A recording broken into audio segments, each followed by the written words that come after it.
Eu hoje venho aqui falar um bocadinho sobre a importância do autocuidado, e como isso influencia também a vida do terapeuta e vice-versa. Como o terapeuta deve estimular o autocuidado dos pacientes. Porque o autocuidado não é feito só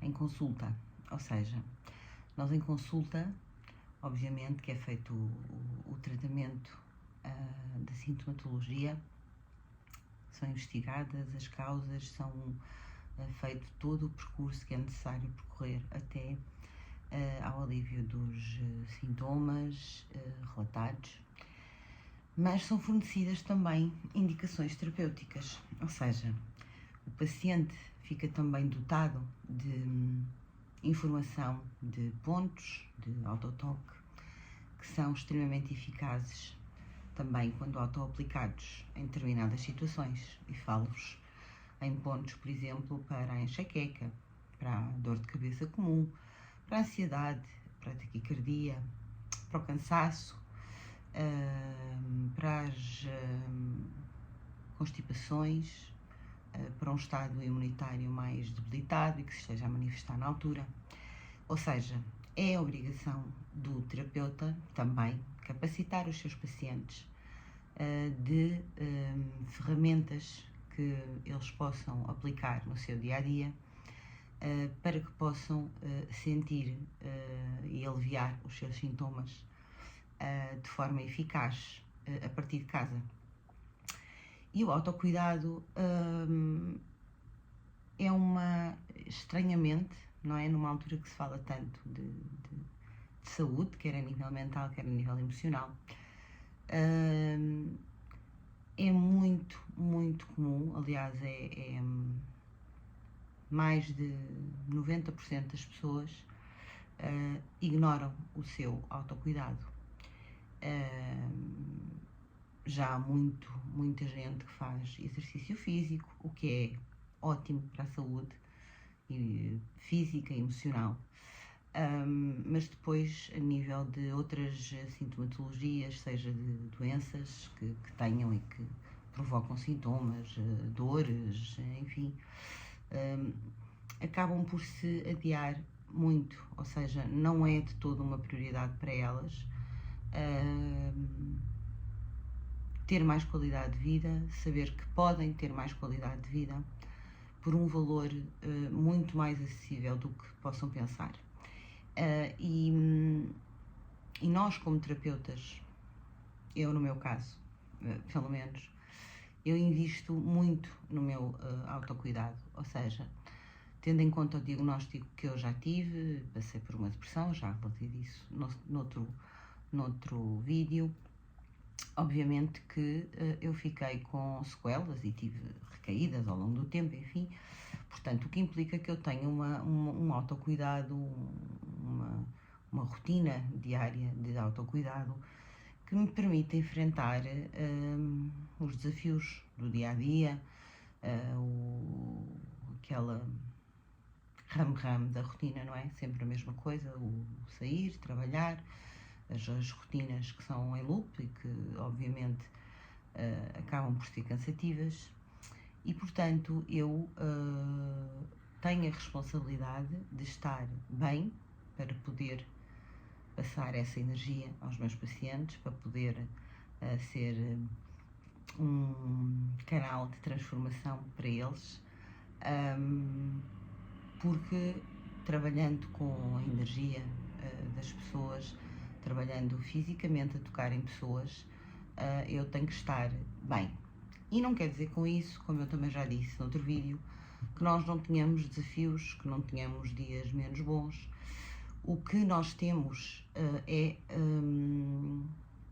a capacidade de usar essas ferramentas de imediato. Por exemplo, eu neste momento, nesta fase da minha vida, simplesmente não tomo comprimidos para as dores, porque eu atuo na prevenção da sintomatologia que eu sei que sou mais propensa a ter, seja dores lombares, a tensão nos ombros, o cansaço, a tristeza, enfim. Eu atuo muito na prevenção. E obviamente que atuando na prevenção, a probabilidade de nos aparecerem doenças futuramente, sejam elas quais forem, diminui substancialmente. E a diferença na nossa qualidade de vida é abismal. Eu neste momento da minha vida posso dizer que vivo com uma paz interior a maior parte do tempo, que me sinto muito mais enérgica, que me sinto capaz e com vontade de ajudar quem assim entender e quem procurar a minha ajuda, porque eu sou o exemplo prático de como o Shiatsu funciona. E logo desde o primeiro autotoque, portanto, desde a primeira autoaplicação, que foi o que eu fiz, desde o início, foi praticar em mim, praticar na minha família, que ainda hoje faço, obviamente, não é? Que terapeuta seria eu se não começasse a cuidar os meus? E, portanto, ninguém me contou. Eu sou um caso prático de sucesso da terapia Shiatsu e por isso é que eu muitas vezes com amigas, enfim, com pessoas que eu gosto e que eu sei que têm vidas complicadas e que manifestam muitas sintomatologias, eu não deixo essas pessoas. Eu insisto e insisto porque eu sei efetivamente os benefícios que elas vão sentir e o quanto vão melhorar a sua saúde e os seus sintomas, cansaço, dores, stress, enfim, todos os sintomas que vocês possam imaginar e que possam sentir têm um alívio muito significativo com o início do tratamento através do Shiatsu.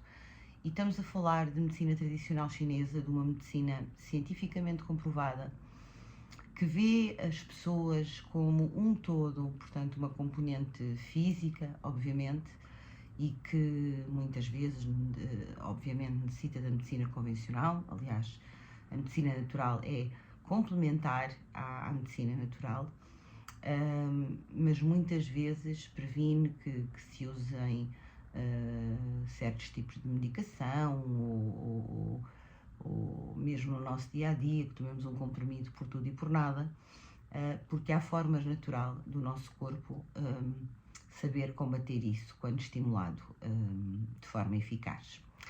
E por isso era isto que eu vos queria dizer. Eu hoje fiz um Reels no meu Insta onde faço exatamente esse convite para que as pessoas pensem, tirem 5 minutos do vosso dia e num sítio em silêncio, num sítio onde possam estar com vocês e façam essa análise interna, porque eu também passei por isso.